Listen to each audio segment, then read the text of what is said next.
Над 40 надзори во однос на состојбата со амбиенталниот воздух направил Државниот инспекторат за животна средина на територијата на државата од почетокот на ноември до денеска. При тоа, кај правните лица со А интегрирана дозвола биле утврдени десетици прекршоци поради непочитување на законите, а дел од нив добиле и забрана за работа.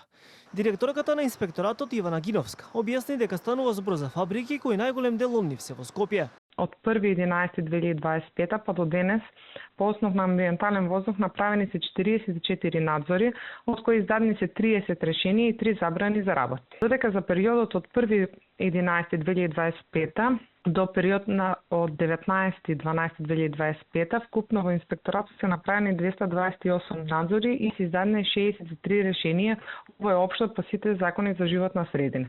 Специализирано за воздух се направени за емисии во воздухот се направени 44 надзори, издадени се 20 решенија и дадени се 3 забрани за работа на правни субјекти. Правните лица кои добиле решение по констатираните неправилности имаат рок од 30 дена да ги отстранат недостатоците. Во спротивно ќе следат пријави во соодветни институции и тужби. Сепак поголемиот проблем со кој се соочуваат во инспекторатот е недостигот на кадар. Од 2026 ќе стартуваме со 13. На територија на цела држава. Двајца ни заменуваат сега у пензија, уште еден ќе ни замене.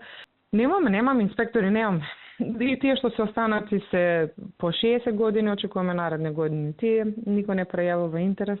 Дополнително и градоначалникот на град Скопје Ѓоргиевски информираше дека деновиве инспекторатот за животна средина од град Скопје изрекол нови казни на правни лица, откако во изминатите денови биле спроведени силни и координирани инспекциски надзори на терен.